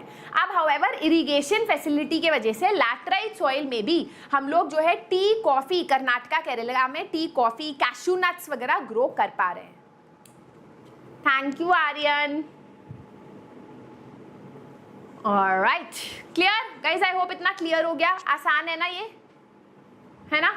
अब हम आते हैं एरिड सॉइल, जो राजस्थान में मिलता है। एरिड मतलब ड्राई सॉइल, ऑब्वियसली राजस्थान में मिलेगा जहाँ पर बहुत कम बारिश होती है। हाउएवर वहाँ पर भी कुछ क्रॉप्स जैसे मिलेट्स, है ना, बाजरा, ज्वार, कॉटन, व्हीट, शुगर केन को हम ग्रो कर सकते हैं अगर हमें इरिगेशन फैसिलिटी मिलती है तो। पता है इरिगेशन बढ़िया चीज़ है, इसकी वजह से हम कहीं भी क्रॉप्स ग्रो कर पा रहे हैं, लेकिन इरिगेशन का बुरा चीज़ ये है कि पानी बहुत ज़्यादा यूटिलाइज हो जाता है और it is not good for the land. But anyways आगे बढ़ते हैं। तो एरिड सॉइल में आपको काफ़ी ज़्यादा कंकड़ दिखते हैं। कंकड़ मतलब अगर आप उसको थोड़ा खोदो एरिड सॉइल को तो मोटे मोटे पत्थर दिखेंगे, आराम से पानी अंदर तक नहीं जाता। मोटे मोटे पत्थर है ना जो उसको रोकता है, ठीक है, that stops infiltration of water. Clear? Yes ma'am, what is the timing for this class? 8 बजे होती है गाइज हर रोज़ मेरी क्लास, ठीक है। चलो अब हम आते हैं फॉरेस्ट एंड माउंटेन सॉइल पे। तो फॉरेस्ट एंड माउंटेन सॉइल ये वाली सॉइल है। ये सॉइल थोड़ी वेरिड है। ऑब्वियसली हिमालयन एरियाज में जहाँ पर स्नो है वहाँ पर सॉइल फर्टाइल नहीं होगी, बट जैसे आप ईस्ट की तरफ आओगे जहाँ काफ़ी ज़्यादा जंगल हमको देखने को मिलते हैं, वहाँ पर काफ़ी ह्यूमस कंटेंट होता है। जंगल के जो पत्तियाँ हैं, जानवर जो मर जाते हैं, सॉइल को फर्टाइल बना देते हैं। तो यहाँ काफ़ी वेरिड सॉइल आपको देखने को मिलती है, राइट। यहाँ पर also you grow crops like rice, T, beans, corn and squash. It's not that important, बस पढ़ लो, ठीक है। चलो अब हम आते हैं final part of the chapter पे, and that is soil erosion and methods to conserve soil. अब सॉइल कैसे इरोड होती है ये आपको पता है, ये मुझे आपको समझाने की जरूरत नहीं है। डिफॉरेस्टेशन, पेड़ काटोगे, पेड़ के रूट्स नहीं होंगे जो सॉइल को पकड़ेंगे, तो सॉइल इरोजन होगा एंड देयरफॉर सॉइल खराब होगी। ओवर ग्रेजिंग, गाय ने बहुत सारा घास खा लिया, रूट्स भी खा ली, लैंड को टाइम नहीं दिया रिवाइव होने का, तो सॉइल इरोजन हो जाएगा, सॉइल खराब हो जाएगी। कंस्ट्रक्शन की वजह से अगेन लेयर बन जाती है सॉइल के ऊपर, सॉइल के अंदर पानी नहीं जा सकता, सॉइल खराब हो जाएगी। माइनिंग की वजह से सॉइल खराब हो जाएगी। नेचुरल फैक्टर्स जैसे बहुत तेज बारिश, बहुत तेज नदी आ गई, तो उसकी वजह से भी सॉइल खराब हो जाती है। तो there are different ways through which soil खराब होती है। एक गली है, गली इरोजन। गली इरोजन क्या होता है, काफ़ी इंटरेस्टिंग है। आप सोचो कि बेटा राजस्थान में एरिड सॉइल पाई जाती है, arid soil. Thank you Sanaya. अब गली इरोजन होता है जब एक ही नदी बार बार एक ही पीस ऑफ लैंड से बार बार गुजरती है। अब नदी बहुत तेज जाती है तो अपने साथ बहुत सेडिमेंट्स ले जाती है, गड्ढा खोद के चली जाती है सैंड में, है ना, फिर और ज़्यादा ले जाती है सॉइल, फिर और ज़्यादा, तो इस तरीके से गली बन जाता है। तो ये जो गली होता है बहुत इनफर्टाइल होता है और बहुत ज़्यादा यहाँ इरोजन हो गया होता है, अनफिट फॉर कल्टिवेशन। मैं बोलने वाली थी कंजम्पशन, नहीं कल्टिवेशन, राइट। एक होता है शीट इरोजन। शीट इरोजन होता है जब माउंटेन एरियाज में स्लोप पे पानी जाता है, धीरे धीरे जाता है, बहुत स्टीप स्लोप नहीं, थोड़ा स्लोप, और अपने साथ top layer of the soil ले जाता है, या विंड भी कभी कभी top layer of the soil ले जाता है। इसको हम शीट इरोजन बोलते हैं। तो अलग अलग टाइप ऑफ इरोजन है। सॉइल डिप्लीशन हो गया, सॉइल डिग्रेडेशन हो गया, सॉइल इरोजन हो गया। ये सब अलग अलग तरीके हैं जिससे सॉइल की क्वालिटी खराब होती है, ठीक है। गली में इरोजन इज गली इरोजन, वाह बिल्कुल सही। पर वो गली कौन फॉर्म करता है, रिवर। अब सॉइल को हम कंजर्व कैसे कर सकते हैं, final part of the chapter before we do the week quiz. समझ आ रहा है, नहीं आ रहा है? बस यहाँ बतियाई जा रही हूँ मैं पैरेट की तरह। मैम अदर सब्जेक्ट्स के भी फुल प्रूफ प्लान बनवा दो। अच्छा थैंक यू प्रेम, राइट। पहला है कॉन्टूर प्लाउइंग। जो माउंटेन्स में ज़्यादा स्लोप, मतलब ज़्यादा स्टीप नहीं होते, वहाँ पर आप कॉन्टूर प्लाउइंग करते हो। कॉन्टूर मतलब स्लोप, और प्लाउइंग क्या होता है, प्लाउइंग मतलब लैंड को जोतना, है ना। प्लाउइंग मतलब आपने अगर कभी प्लांट को उगाया है तो आपने नोटिस क्या होगा, सैंड अगर हार्ड है तो उसमें प्लांट नहीं उगेगा। आप सीड अंदर ही नहीं डाल पाओगे इतने हार्ड सैंड में। तो आप क्या करते हो, आप सैंड को इस तरीके से जोते हो, या फिर अपने जो होता है वो हो, या जो भी आपके घर पे, उससे सैंड को मिक्स करते हो, राइट। तो जब आपके पास एक बड़ा एग्रीकल्चरल फील्ड है जहाँ पर सैंड बहुत, सॉइल जो है बड़ी हार्ड हो गई, तो पहले लोग बफेलोज घुमाते थे जिससे सॉइल को जोता जाए, प्लाउ किया जाए। लेकिन अब of course we have machine. तो लोग क्या करते हैं कि अगर ये माउंटेन है तो माउंटेन के स्लोप के चारों तरफ प्लाउइंग करेंगे। इसको हम बोलते हैं कॉन्टूर प्लाउइंग, और यहाँ पर क्रॉप्स को ग्रो करते हैं। तो जब आप इस तरीके से प्लाउइंग करते हो तो बहुत तेज अगर बारिश हो जाती है तो पानी इस तरीके से आता है, पानी कम्स लाइक दिस, है ना, पानी आता है। तो पानी के अगेंस्ट फ्रिक्शन एक्ट करता है ये वाला प्लाउइंग एरिया। समझ रहे हो, ये आपका सर है, बीच बीच में आपने सर के चारों तरफ ऐसे जो है बाल कटवा लिए, तो पानी गिराओगे तो पानी क्या बोलूं, बाल से जाएगा, फिर रुक जाएगा, फिर जाएगा। तो it acts as a barrier, it acts as a friction, ठीक है। तो इसको हम बोलते हैं contour ploughing, ploughing along contour lines, जिससे पानी का स्पीड स्लो हो जाए, और अगर स्पीड स्लो होगा तो इरोजन नहीं होगा, ठीक ठीक है। दूसरा है शेल्टर बेल्ट, जो मैं समझा चुकी हूँ, विंड इरोजन को रोकने के लिए। और तीसरा है टेरेस फार्मिंग, जो उन माउंटेन्स में होता है जो काफ़ी ज़्यादा स्टीप होते हैं। यहाँ पर हम लोग सीढ़ियाँ टाइप बना देते हैं और वहाँ स्टेप फार्मिंग, और वहाँ पर हम क्रॉप्स ग्रो करते हैं। इससे जो है पानी की स्पीड स्लो हो जाती है और उस पानी को कलेक्ट किया जाता है to reuse in agriculture. Clear? Yes बेटा, कॉन्टूर प्लाउइंग वहीं होगी जहाँ पर माउंटेन्स बहुत स्टीप नहीं होते। चलो होमवर्क देख लेते हैं। Land that is left uncultivated for more than 5 agricultural years, इसको क्या बोला जाता है? विच soil is found in majority of the north Indian states. The running water cuts the clayey soil and makes deep channels which is called. तीनों questions के answers नीचे homework question में बता देना, कमेंट सेक्शन में मुझे बता देना। आपका नाम होमवर्क सुपरस्टार्स में होगा कल के सेशन में। Hello everyone, this is your master teacher Surabhi Gupta from Vedantu and आज के सेशन में हम लोग करने वाले हैं all the NCERT questions from the chapter resource and development. ये आपके क्लास 10 का पहला ज्योग्राफी चैप्टर है जो बहुत ज़्यादा आसान भी है और बहुत ज़्यादा स्कोरिंग भी है। इसका एक्सप्लेनेशन मैं ऑलरेडी कर चुकी हूँ, तो अगर आपने उसको नहीं देखा है तो उसको जरूर देख लेना before coming to this video. NCERT questions कुछ ऐसे क्वेश्चंस है जो बच्चे हमेशा नेग्लेक्ट करते हैं, लेकिन वहां से वर्ड टू वर्ड डायरेक्टली आपके बोर्ड एग्जाम्स में क्वेश्चंस आते हैं, जिसका प्रूफ के लिए मैं एक और वीडियो बनाऊंगी, है ना, टू मेक श्योर कि आपको पता हो कि एनसीईआरटी क्वेश्चंस कितने इंपॉर्टेंट है। ठीक है, so we are gonna be doing that. Make sure कि आप अपनी एनसीईआरटी किताब जो है खोल के बैठो और वहीं पर अपने आंसर्स जो है लिखते रहो। वीडियो को थम्स अप कर देना अगर आपने अभी तक नहीं किया है। चैनल को सब्सक्राइब करना मत भूलना। The new Vedantu 9-10-10 channel is here for you to make sure कि हर एक चैप्टर आपको लाइन बाय लाइन समझ आए। ठीक है, चलो शुरू करते हैं। पहला question, which one of the following is the main cause of land degradation इन पंजाब।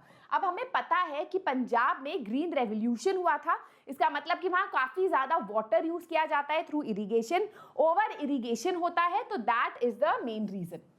रटने की जरूरत नहीं है, ऑब्वियस सा लॉजिक है।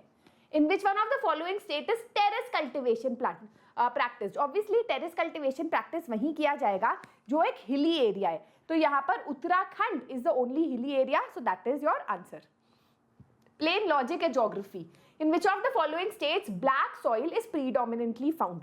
तो हमें यहाँ पता है कि black soil is found in the Deccan plateau, तो डेक्कन प्लेटो में यहाँ पर महाराष्ट्र इज अ स्टेट जो डेक्कन प्लेटो में है।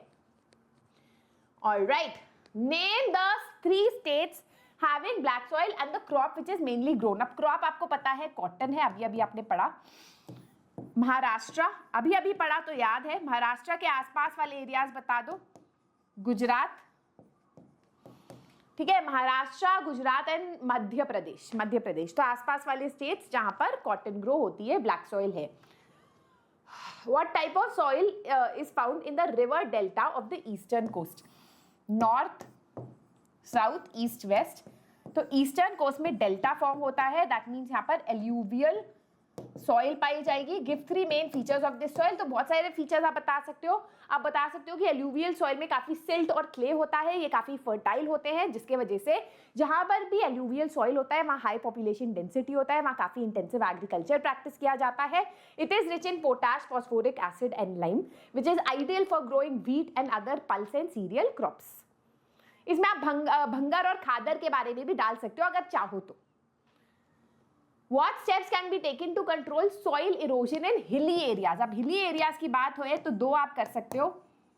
पहला है टेरेस फार्मिंग, जिसमें जो स्टीप हिल्स होते हैं उसमें आप जो हो इस तरीके से टेरेस बनाते हो या स्टेप्स बनाते हो, सो दैट वाटर का जो स्पीड है, जब रेन से वाटर आता है उसका स्पीड कम हो जाए, and it does not take away या erode the top layer of the soil. इस वाटर को सेव कलेक्ट भी किया जाता है for reuse in agriculture. And the other is contour ploughing. Contour ploughing होता है जब माउंटेन के कर्व के चारों तरफ जो है प्लाउ किया जाता है, एग्रीकल्चर किया जाता है, सो दैट अगेन जब बारिश हो या विंड हो तो उसकी स्पीड कम हो जाए। तो contour ploughing and terrace farming. Strip cropping भी आप कर सकते हो, जिसमें आप लार्ज फील्ड को अलग अलग स्ट्रिप्स में डिवाइड कर रहे हो, where you are growing alternative crops on दो स्ट्रिप्स। तो अगर आप व्हीट हार्वेस्ट कर रहे हो तो आपका लैंड बारन नहीं है, उस पर अभी भी कोई क्रॉप उग रहा है जो सॉइल को प्रोटेक्ट कर रहा है। कुछ चमक रहा है, समझ आ रहे हैं चैप्टर? बेटा ये बहुत ही आसान चैप्टर है, ज्योग्राफी को लॉजिकली समझोगे ना तो बहुत ही ज्यादा आसान और मजेदार लगता है। ठीक है, let's go with big questions. Explain land use pattern in India and why has the land under forest not increased much since 1960-61. तो आप कह सकते हो इंडिया में लैंड यूज किया जाता है फॉर फॉरेस्ट, फॉर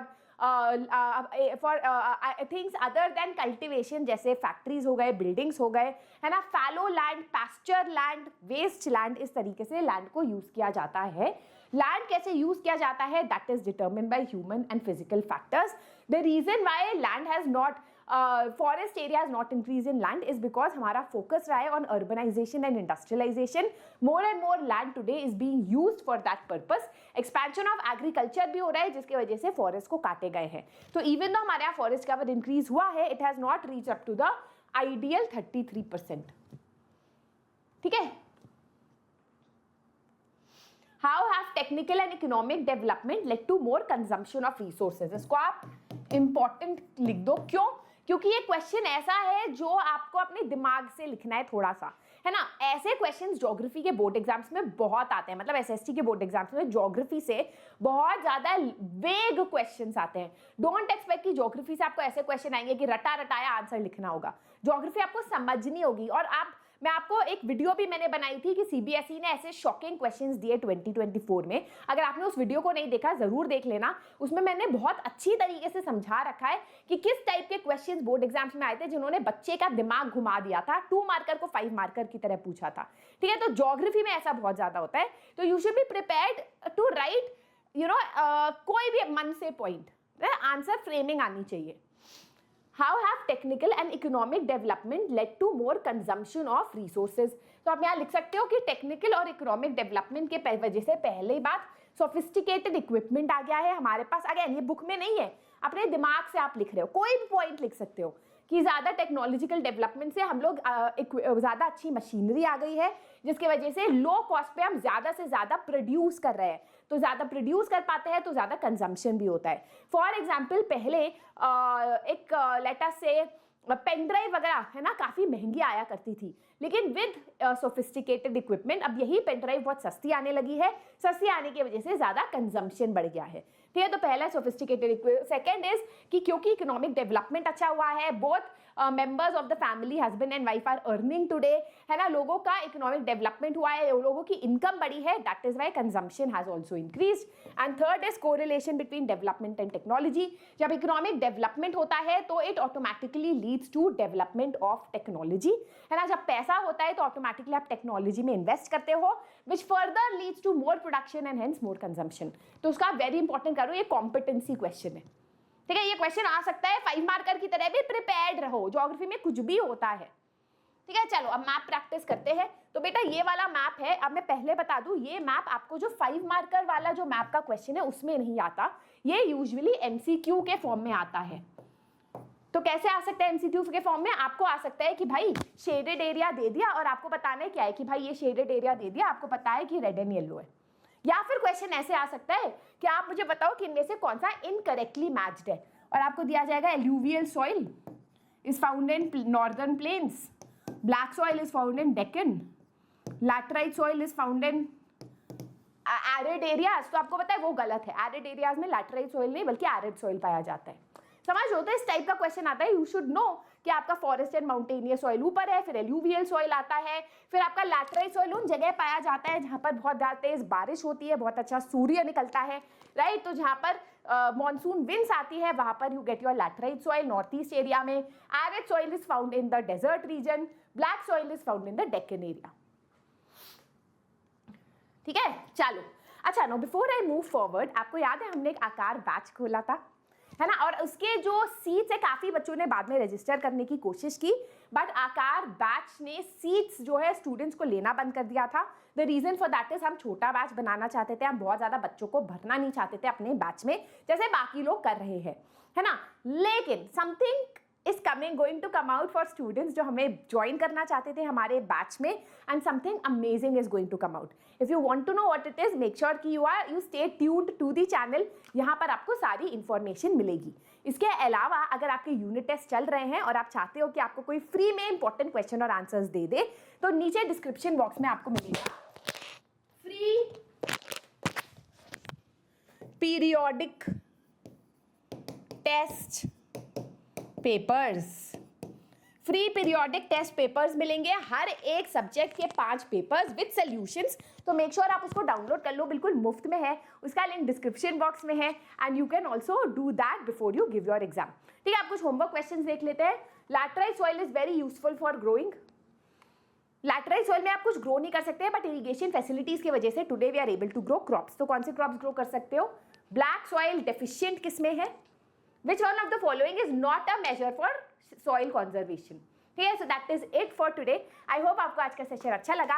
इतने लंबी वीडियोस को बेस्ट होता है कि आप थोड़े स्पीड में देखो, अपने नोट्स बनाते रहो और पूरे चैप्टर को बढ़िया तरीके से रिवाइज कर लो। This is your master teacher Surabhi signing out.